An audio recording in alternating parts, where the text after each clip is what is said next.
Thomas Porteous, and you're watching the World Report on NewsX World. Let's take a look at some of the top headlines this hour. Jailed former Malaysian Prime Minister Najib Razak is found guilty of abuse of power in the biggest 1MDB trial to date. The verdict marks a major moment in the multi-billion-dollar corruption scandal and could have significant political impact. South Korea's investigation into the Jeju air crash that killed 179 people is set to miss its one-year deadline for a progress report.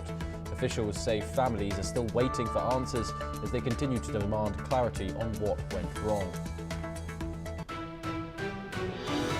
The United States says it carries out a strike against an Islamic State militant in northwest Nigeria at the request of the Nigerian government. President Donald Trump and the US military say the group is accused of targeting Christians in the region.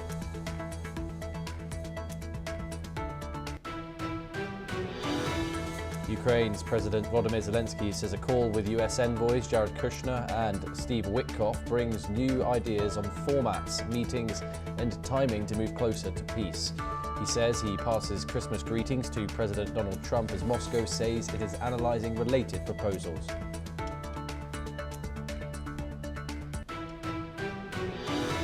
Zelensky also says he expects to meet the US president in the near future. He says the planned meeting aims to advance discussions on ending the war.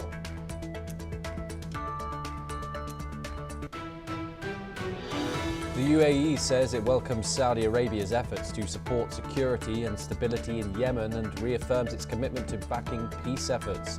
Saudi Arabia says it maintains hopeful that Yemen's main southern separatist group will end its escalation. Japan's government approves a record $785 billion budget as Prime Minister Sanai Takaichi seeks to balance active spending with debt concerns. The administration says it aims to reassure investors amid rising bond yields and a weak yen by limiting new borrowing. South Korea's special prosecutor asks for a 10-year prison sentence for ousted President Yoon Suk-yeol over charges linked to his failed martial law bid.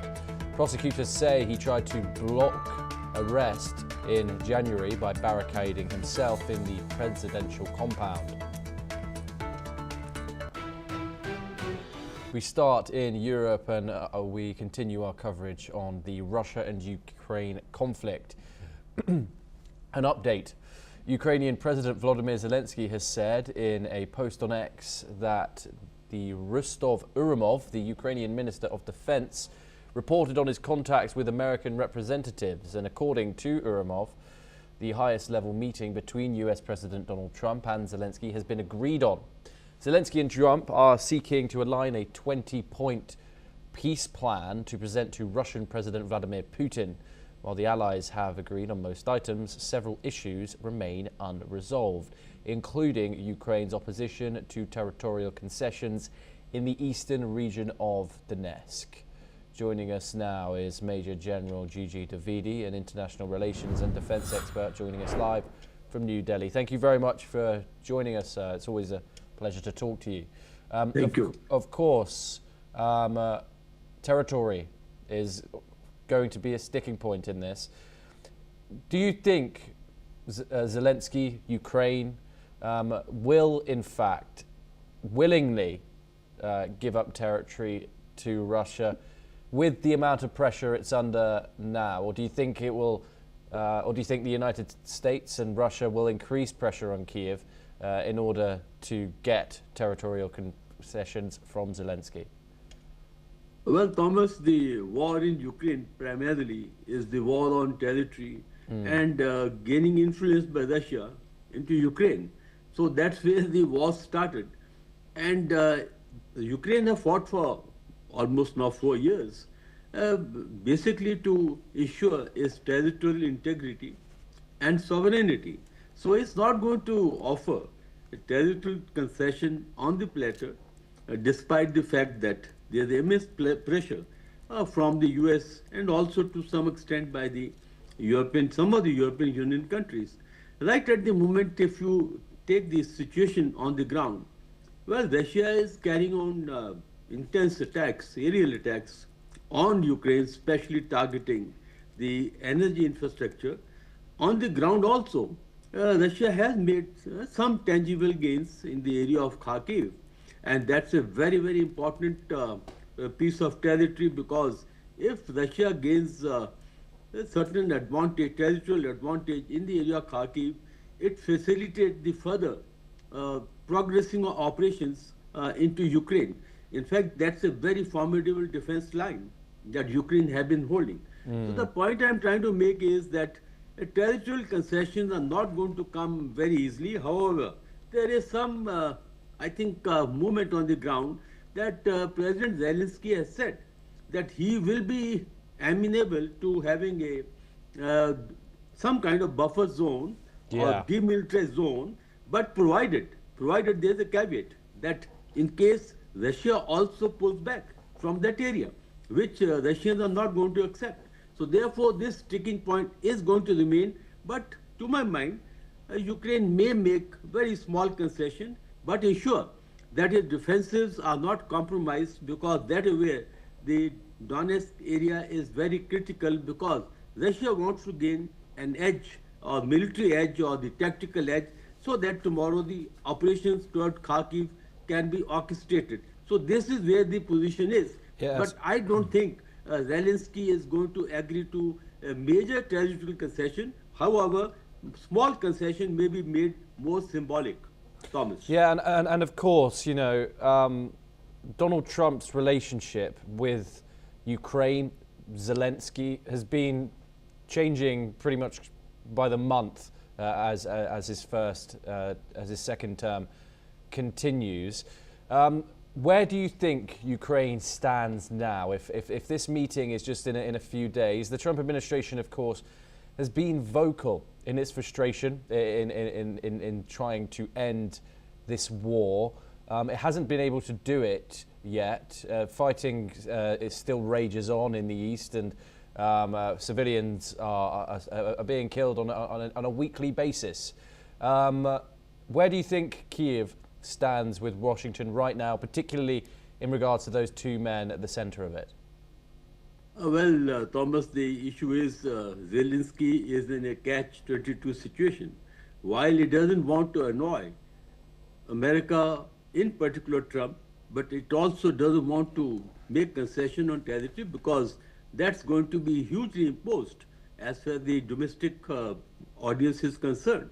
So therefore, it's a very difficult situation. And you know, in February, President Trump, he admonished Zelensky, and he said that you have no hope to win the war, it's better to make concession. But however, President Trump's, I think, stance did mellow down, and now there is a meeting possibly in the near future.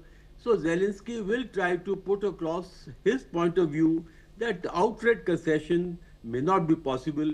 And to that extent, even European Union stands by Zelensky, because if you make territorial concession, that means that Russia will be emboldened, and tomorrow there will be an effort to get concessions from Baltic Republic or Poland. So my point is, it's going to be a very, very sensitive issue while Zelensky is under pressure, but I think he will try to negotiate, because after all, the 20-point plan is being negotiated for quite some time now, almost for about 2 months. So this was going to be give and take, but outright I don't think Zelensky is going to make a major concession, but he will try to negotiate with President Trump, making symbolic concession, but at the same time ensuring that there is no major loss of territory, because after all, I said, they have lost about 100,000 soldiers in this war. Basically, it is the issue of territory, and there's not going to be a major concession, but however, pressure will be on it, because President Trump, even in his national security strategy, has said that the utmost priority is to ensure that Ukraine war comes to an end. Thomas. Yes, Major General Davidi, do stay with us as we move on to our next story.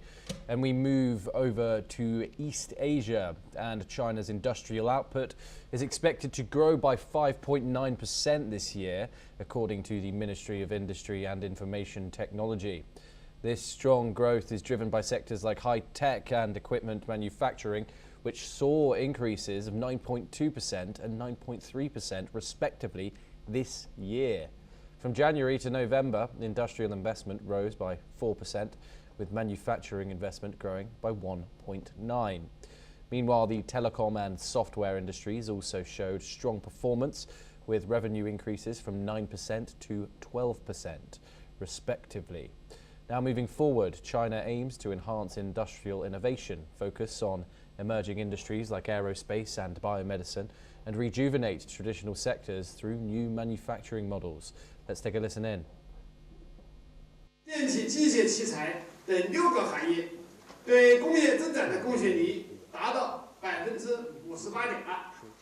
10个工业大省当中，有9个省份的增加者增速高于全国水平。截至11月，工业投资同比增长4%，其中制造业投资同比增长1.9%。推广个性化定制、共享制造等新模式，打造一批服务性制造领军品牌，要让传统产业老树发新芽。 Major General Gigi Davidi joins us once again. The current state of GDP of China, it's grown, it's slowed sharply. Beijing claims 5% GDP in growth for 2025, roughly on target with government goals. Of course, with Donald Trump at the helm of the United States, we live in a world of economic uncertainty. Can I get your introspective idea about how China has behaved economically when it comes to this current time that we're living with in a world of tariffs and where trade is even being weaponized in some cases? Well, Thomas, the issue is that Chinese economic growth definitely slowed down because 5% is, I think, possibly the lowest in the last couple of years. But the issue that one need to understand is that China's economy is about $20 trillion. And even 5% growth means they are going to add $1 trillion every year to the kitty. And I think 5% for China is reasonably good enough because, as I said, the size of the economy is so large that even with 5%, they are going to add hugely to their kitty. The second point is, yes, there is a tariff war going on between America and China. But China has been able to deal with President Trump from the position of strength, especially when it comes to the rare earth, minerals, also when it comes to the chips, and kind of trade imbalance that is there between America and China is almost to the tune of about $350 billion. So the issue is that Chinese have a policy of weaponizing trade, and there have been a number of cases, like when they had an issue with the third deployment of missiles in South Korea, Chinese did come very heavily on their imports. Even with Australia, they had stopped the import of wine. So the Chinese are well known to weaponize the trade, and they have been doing it very effectively. Second point is, as you rightly mentioned, statistics that Chinese manufacturing is about 5.9% because in Chinese economy, manufacturing contributes about 24 to 25%, and Chinese economy largely is the export-oriented economy. So therefore, this is a healthy sign that Chinese manufacturing sector has grown about 5.9%, and some of the areas like mining, manufacturing, electricity, thermal, and more than that, in 2025, they have formulated new policy, Make in China 2025. That means that they are moving up the value chain. Means they are going to now target high-tech manufacturing and sort of even outsource the low technology manufacturing. And the high-tech manufacturing, you have the robotics, artificial intelligence, and the vehicles, EV vehicles are also making a huge contribution. There was a growth about 47% in the new energy vehicles. So the point I'm trying to make is, while the economy of Chinese growth has slowed down, but still 5% overall growth in GDP is good, and about 5.9% growth in the manufacturing, again, is very healthy because, after all, the Chinese economy is highly export-driven and manufacturing-driven. Thomas. Yes, Major General Davidi, thank you very much for joining us here on News World. It's always a pleasure to get your perspective on things. We now move over next, and Japanese citizens have held rallies outside the headquarters of Liberal Democratic Party, otherwise known as the LDP, in the National Diet Building in Tokyo, and they've been protesting on Japan's weapon export policies. The ruling Liberal Democratic Party and its coalition partner, the Japan Innovation Party, have agreed at a meeting to revise the implementation guidelines of the three principles on transfer of defense equipment and technology and lift restrictions that limit defense equipment transfers to combat to 5 non-combat purposes. They have planned to submit the proposal to the cabinet in February of next year. Demonstrators have chanted slogans calling for a complete ban on arms exports, denouncing the ruling parties and demanding Prime Minister Sanai Takaichi and the cabinet step down. Let's listen in to what some protesters had to say. 商人になっちゃダメだと思うんです、国が。今実際もう武器商人になっている企業は日本の中でもあるけど、それを国が後押ししてそれで経済を立て直していくっていう風に今しちゃってるんだけど、本当に危険だし嫌だし反対していきたい。核兵器も持つとか言ってますけれども、そういうふうにこの20年30年ぐらいの間でだんだん議論が緩くなってくるし、それを拘束していたモラルとか日本の国是とか平和主義というものがどんどん壊れていく、コレイプス。Joining us now is Satoru Nagao, a fellow at the Hudson Institute, joining us live from Tokyo. Thank you very much, Dr. Nagao, for joining us. It's always a pleasure to talk to you. Protesters in the Japanese capital, where you are, they're opposing these arms exports. How deep is public resistance to Japan's shift away from its traditional pacifist stance? The word of the traditional pacifist is another word is senior supported pacifist. Because the recent survey indicates that the largest opposition party, CDP, which supports such kind of the pacifist policy, is in the younger generation from 19 years old to 29 years old. Simply 0% the CDP got the support. And another one in the 30s, 1.4%, 40s, 2.5%. So less than 40s, so 30s, 20s, teens. Indeed, all of these younger generation support Prime Minister Takaichi. Instead of this, the opposition party lost support. And this opposition party, which support traditional pacifism, is supported by seniors than the 50 years old. So that's why the generation gap is very big now. The new age is coming, and the younger generation wish to remove all of the restriction of the pacifism. It's my current situation in Japan. So deep, if I say, not deep, senior, we need to say. Yes, and of course, Japan has been revising its defense policies here. We've seen around a 3% hike for next year, I believe, for the 2026 fiscal year. What's driving this? China's rise, regional insecurity, or alliance pressure? In this two big pressure exists. Of course, the combination of China, Russia, North Korea as a one group. The last September, we see the one picture. Xi Jinping is leading many country leaders, and especially the frontline leader is Putin and Kim Jong-un. So that's why these three, all of three, is the neighbor of Japan. And Japan is facing big threat. Looks like this military parade, which celebrates 18 years anniversary of the victory against Japan, China said.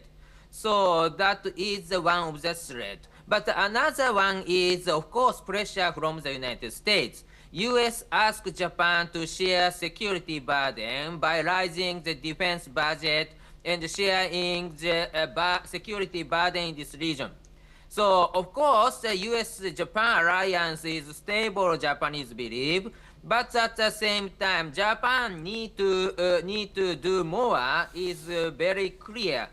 So that's why the support of the Prime Minister Takaichi came from this kind of the threat perception of the both sides, of the threat side or alliance side, and especially the younger generation wish Japan to be the more normal and effective use of the defense-related power.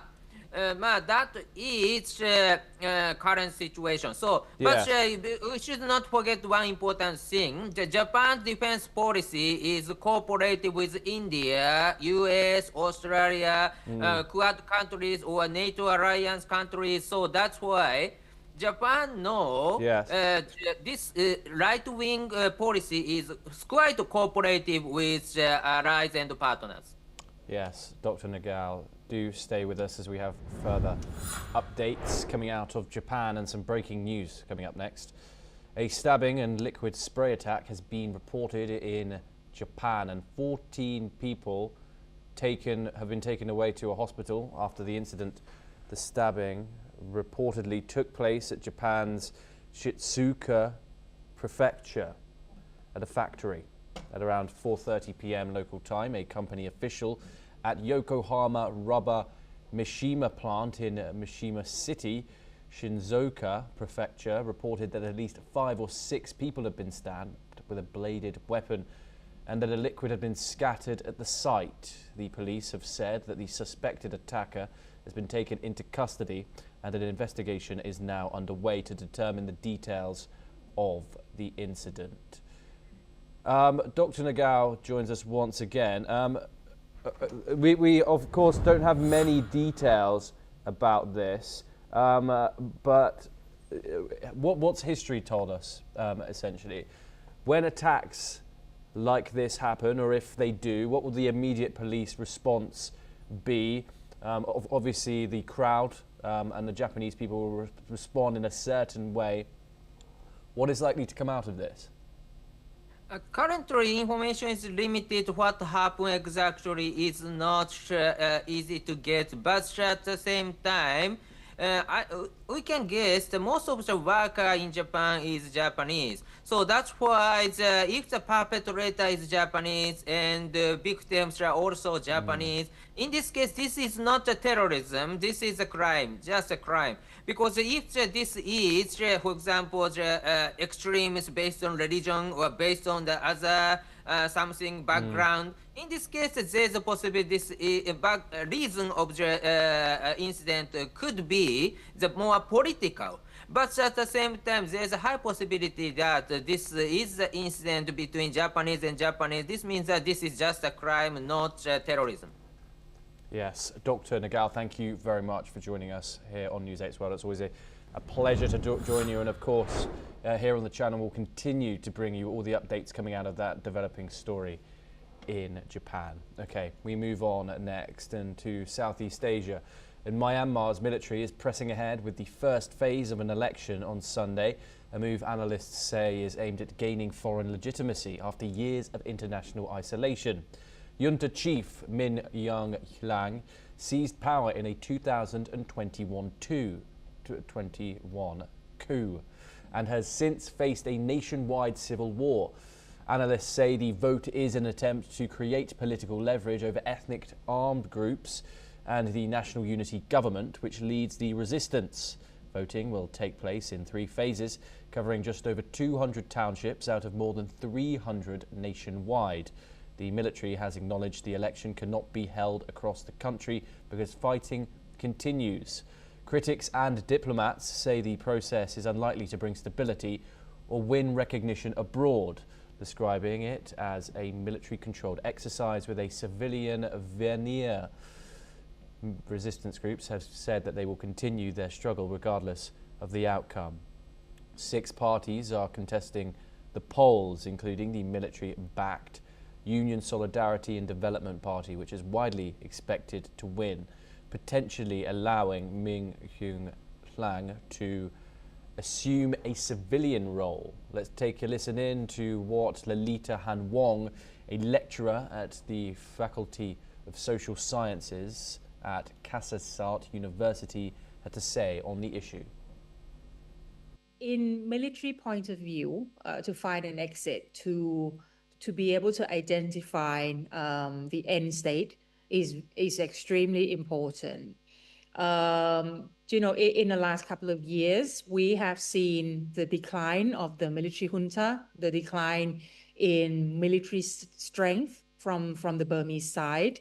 They're not 100% weak yet. But I think that this election is a sign that to continue with the civil war, like it has always been in the last 4 or 5 years, it's very tough and it's really tiring for the Myanmar military.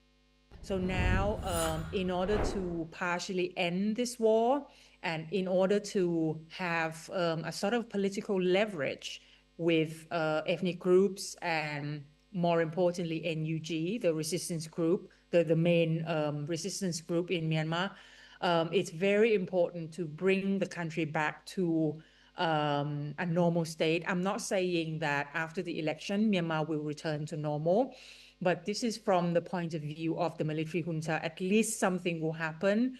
Probably there might be a new you know, semi-military, half civilian leader after the election, because the election is not inclusive. The military does not even want people along the border, people from ethnic groups and resistance groups to take part in this election. I think the idea is only to have an election, yeah, and they will take it from there, no matter what the result is. But I guess the result is pretty predictable for everybody, that USDP, the proxy party of the Myanmar military, will definitely win. They have sent most candidates for this election. And because round about 40 political parties have been barred, have been prevented from taking part in this election, we will see only those political parties, including some from ethnic groups as well, that will take part in this election. And USDP and other allies, allied parties with the military will join force to form the next government. We move on now, and relentless rains have unleashed widespread flash flooding and mud flows across Southern California. Authorities have warned motorists to stay off the roads while urging residents in flood zones to evacuate or shelter in place. San Bernardino Fire County Department spokesman Christopher Prater said in the soaked rain mountain resort of Highwood, emergency crews spent much of the day answering dozens of rescue calls and pulling drivers to safety from submerged vehicles. Videos showing cars and homes submerged under mud and debris flows in San Bernardino County have surfaced. Debris and mud was filmed cascading down a mountain resort with fast-moving water seen rushing through the porch of several homes. An estimated 130 evacuation orders have been issued to vulnerable homes, and Los Angeles County officials have said that many of which are in the same area that was scorched by wildfires at the beginning of the year. Well, that's all that we have time for. Keep watching NewsX World for more international updates.